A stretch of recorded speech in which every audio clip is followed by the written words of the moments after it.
एक गांव में हरिया नाम का एक किसान रहता था। इस साल हरिया ने अपने खेत में बैंगन की खेती की थी और बड़ी ही अच्छी पैदावार हुई थी। एक दिन वो खेतों से पके पके बैंगन तोड़कर शहर की सब्जी मंडी में बेचने जाता है। सब्जी ले लो सब्जी, ताजी ताजी सब्जी। शाम तक उसके लगभग सारे बैंगन बिक जाते हैं और बस थोड़े से बैंगन ही बचते हैं। हरिया बचे हुए बैंगन लेकर निकल पड़ता है। रात काफी हो चुकी होती है। हरिया अपनी बैलगाड़ी से घर वापस आ रहा होता है। रास्ते में काफी सुनसान जगह पड़ती है और उस जगह एक चुड़ैल का वास होता है। वो चुड़ैल काफी समय से भूखी होती है। जैसे ही वो हरिया को वहाँ से गुजरता हुआ देखती है, उसके चेहरे पर खुशी की चमक आ जाती है। अरे वाह, आज तो बड़े दिन बाद कोई आदमी यहाँ से गुजरा है। आज तो मुझे कुछ न कुछ खाने को मिल ही जाएगा। आज मैं पेट भर कर खाऊंगी। वो चुड़ैल उस आदमी को खाने जा ही रही होती है कि तभी उसका ध्यान बैलगाड़ी से नीचे लुढ़कते हुए बैंगनों पर जाता है। वो चुड़ैल जल्दी से उन बैंगनों को उठा लेती है और घुमा घुमा कर देखने लगती है। उसके बाद वो एक बैंगन खाकर देखती है तो उसे वो बड़ा ही स्वाद लगता है। अरे वाह, ये तो बड़ा ही स्वादिष्ट है। ऐसी चीज तो मैंने पहले कभी नहीं खाई। चुड़ैल जल्दी जल्दी सारे बैंगन खा जाती है। अब उसके पास एक भी बैंगन नहीं बचता। चुड़ैल को और बैंगन खाने का मन होता है। वो सोचती है कि क्यों ना उस आदमी की बैलगाड़ी में बैठकर उसके साथ ही चली जाए।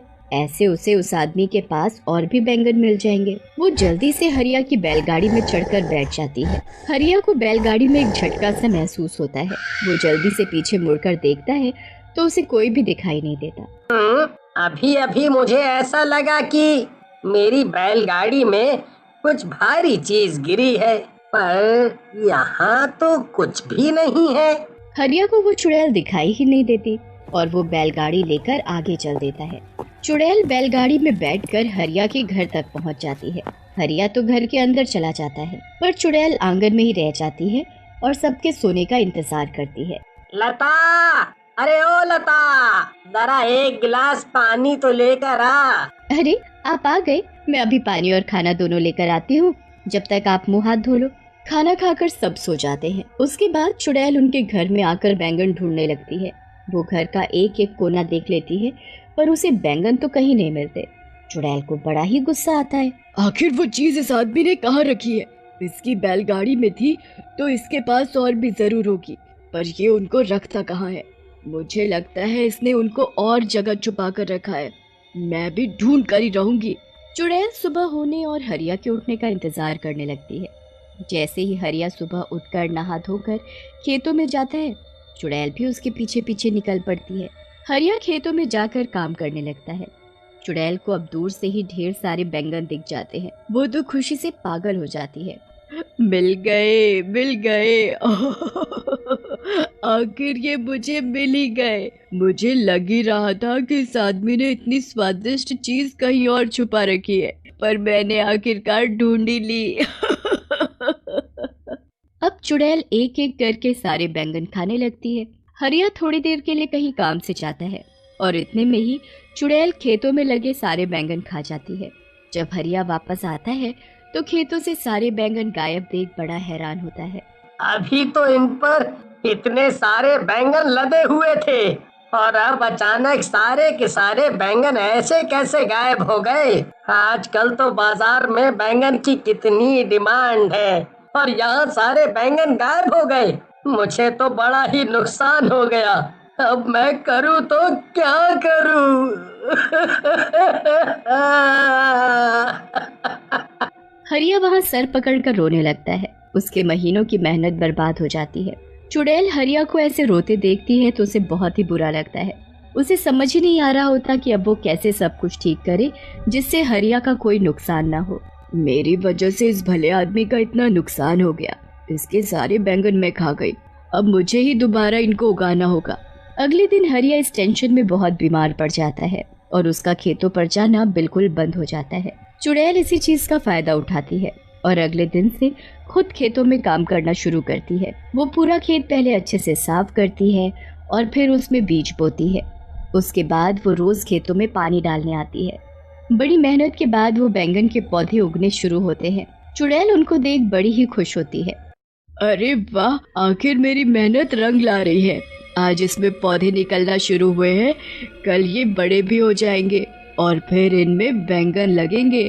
चुड़ैल अब उनके बड़े होने का इंतजार करने लगती है, पर वो तो अभी भी वैसे के वैसे ही होते हैं। अब चुड़ैल को समझ आ जाता है कि ये पौधे इतनी जल्दी थोड़ी बड़े हों। फिर वो परेशान हो जाती है कि कैसे उनको जल्दी बड़ा किया जाए, जिससे कि उसमें समय से पहले ही बैंगन उगना शुरू हो जाए। चुड़ैल इस बात का हल निकालने के लिए फिर वापस उसी जगह पर जाती है जहाँ उसका वास था। वहाँ जाकर वो अपनी चुड़ैलों में सबसे शक्तिशाली चुड़ैल के पास जाती है और उससे इसका हल पूछती है।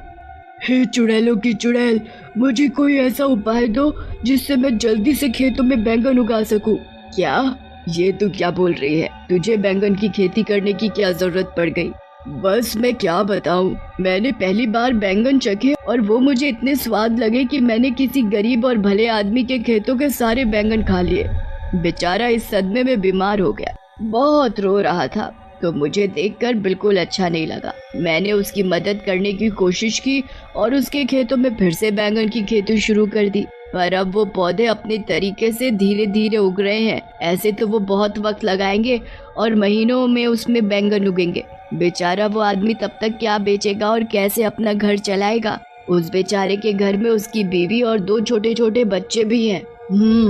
ठीक है, मैं सब समझ गई। चुड़ैल होकर तू किसी इंसान की मदद कर रही है। मैंने तो पहली बार ऐसा देखा है, पर तुझे तो पता ही है मैं कभी किसी चुड़ैल की मदद करने से मना नहीं करती, तो तुझे कैसे कर सकती हूँ? तूने जो चाहा है वो तुझे जरूर मिलेगा, पर थोड़ा कठिन है। तू बता, तू कर पाएगी? हाँ, मैं कर लूंगी।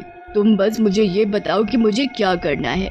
तुझे यहाँ से 100 मील दूर पहाड़ों में जाना है। वहाँ एक काली गुफा है जिसको पार करने पर एक छोटा सा जादुई पानी का तालाब आता है। उस तालाब का पानी लाकर तुझे उस खेत में डालना होगा। जरा सा पानी डालने से कोई भी चीज कुछ ही पल में महीनों और सालों का समय पूरा कर देती है। अगर वो पानी किसी बच्चे पर भी गिर गया तो वो बच्चा भी पल भर में आदमी बन जाएगा। इसलिए उस जादुई पानी का इस्तेमाल तुम्हें बहुत ही ध्यान से करना होगा। हाँ, मैं पूरा ध्यान रखूंगी।